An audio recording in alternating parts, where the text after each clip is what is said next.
Pada kesempatan ini saya sampaikan tentang perusahaan berdasarkan bentuk badan usaha yang ada di Indonesia.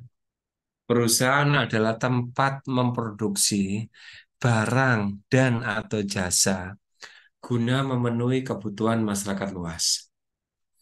Seiring dihapusnya pasal 2 sampai dengan pasal 5 di Kitab Undang-Undang Hukum Dagang, istilah pedagang dihapus dan diganti dengan perusahaan. Perusahaan ini berfungsi untuk menggerakkan perekonomian suatu negara. Pasalnya, perusahaan ini menyerap tenaga kerja untuk memproduksi suatu barang atau jasa agar bisa dijual ke masyarakat. Sebuah perusahaan memiliki tugas utama yaitu memonitoring, menganalisis, dan menyelidiki terkait perekonomian perusahaan itu sendiri juga. Perusahaan adalah kegiatan yang diselenggarakan dengan peralatan atau dengan cara teratur dengan tujuan mencari keuntungan. Perusahaan juga didefinisikan sebagai organisasi berbadan hukum yang mengadakan transaksi atau usaha. Menurut pasal 1 huruf B Undang-Undang Nomor 3 Tahun 82, perusahaan adalah setiap bentuk usaha yang bersifat tetap dan terus-menerus dan didirikan, bekerja, serta berkedudukan di dalam wilayah negara Republik Indonesia untuk tujuan memperoleh keuntungan atau laba. Sedangkan menurut Undang-Undang Nomor 8 Tahun 97, pengertian perusahaan adalah setiap bentuk usaha yang melakukan kegiatan secara tetap dan terus-menerus untuk memperoleh keuntungan baik yang diselenggarakan oleh perorangan maupun badan usaha yang berbentuk badan hukum atau bukan badan hukum yang didirikan dan berkedudukan di wilayah Indonesia. Fungsi strategis perusahaan itu ada 3, yaitu pemasaran, keuangan, dan operasional ya. Berarti fungsi strategis perusahaan itu ada 3, pemasaran, keuangan, dan operasional. Berarti manajemen operasional memiliki kedudukan penting untuk menyempurnakan strategi perusahaan.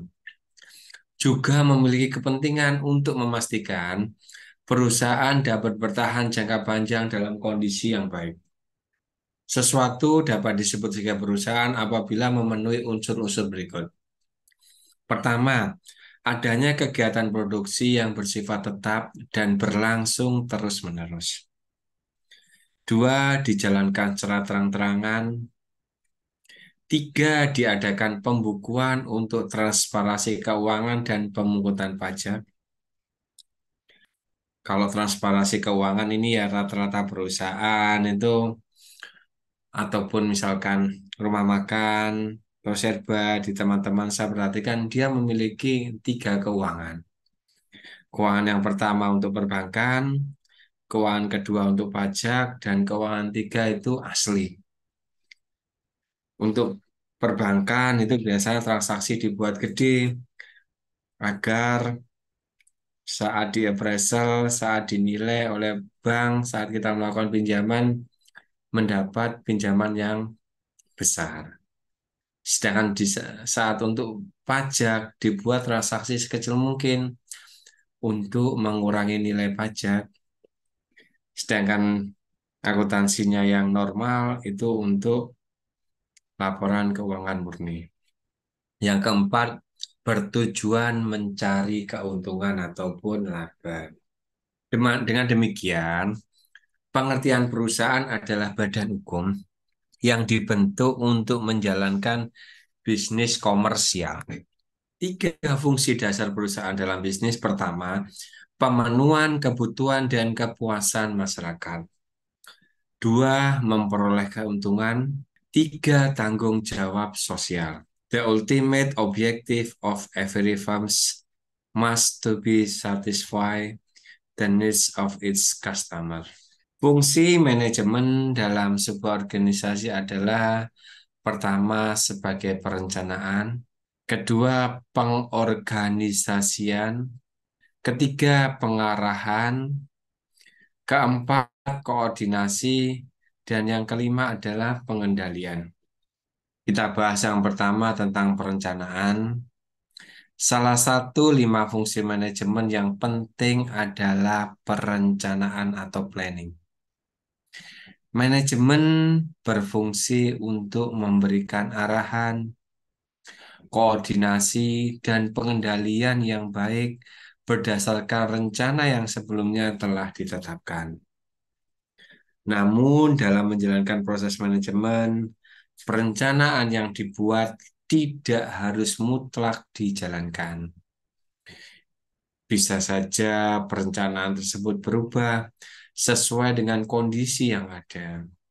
Namun, perencanaan ini tetap penting untuk dilakukan. Adanya rencana bisa membuat semua terkonsep dengan baik, sehingga setiap pelaksanaan yang dilakukan akan memiliki patokan dasar yang baik. Sehingga setiap langkah penting yang diambil tidak seenaknya.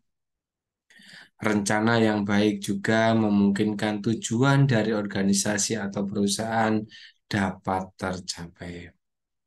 Selain itu, planning juga berfungsi untuk membuat strategi agar suatu ketidakpastian bisa menjadi lebih terarah di masa mendatang. Yang kedua adalah pengorganisasian. Menurut Henry Fayol, pengorganisasian dilakukan dengan mengelola sumber daya yang ada dengan baik sampai dengan melakukan pengaturan agar rencana yang sudah ada dapat berjalan sesuai perkiraan. Dalam menjalankan fungsi pengorganisasian ini terdiri dari 4 tingkatan, di antaranya adalah pembagian tugas, menjadi satu pengarahan, ada jenjang organisasi, dan tingkat sentralisasi. Adanya pengorganisasian akan membuat pelaksanaan tugas menjadi lebih efisien dan efektif. Kenapa harus ada sentralisasi atau sistem terpusat? Hal ini agar lebih mudah untuk mengelola organisasi. Jadi perintah yang diberikan harus dalam satu kesatuan yang disetujui oleh tingkatan paling atas atau ketua. Jika semua orang memberikan pengorganisasian, tentu hal ini akan menimbulkan kebingungan kepada siapa mereka harus patuh dan tugas apa sebenarnya mereka kerjakan.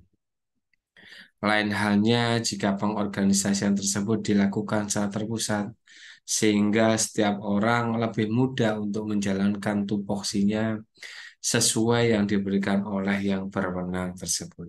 Ketiga adalah pengarahan. Kita sebutkan fungsi manajemen lainnya yaitu pengarahan atau briefing. Pengarahan juga diperlukan untuk setiap kegiatan yang melibatkan banyak orang, seperti halnya organisasi ataupun perusahaan. Sebutkan fungsi manajemen pengarahan ini diberikan untuk memudahkan proses pelaksanaan tugas agar berjalan sesuai harapan. Pengarahan biasanya diberikan dari tingkat atas ke bawah, contohnya dari manajer ke karyawan. Arahan ini diberikan untuk SDM, sumber daya manusia yang termasuk dalam anggota dari perusahaan atau organisasi tersebut.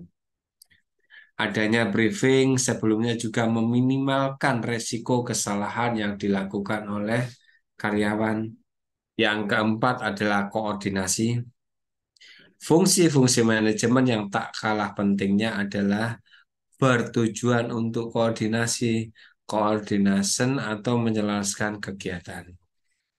Adanya koordinasi antara divisi, antar divisi atau sesama divisi akan membuat tujuan perusahaan menjadi lebih mudah tercapai. Koordinasi yang baik dilakukan dengan interaksi yang efektif pada rekan kerja ataupun bawahan. Interaksi ini harus terjalin secara harmonis dan semangat kekeluargaan. Dengan demikian, anggota dari perusahaan tersebut bisa menjalankan kerjasama tim dengan baik. Adanya koordinasi ini ditandai dengan dibentuknya rapat rutin untuk mencari suatu solusi dari permasalahan yang terjadi di perusahaan. Selain itu, fungsi dari koordinasi juga berguna untuk mencapai sebuah kesepakatan dengan mudah sesuai impian bersama.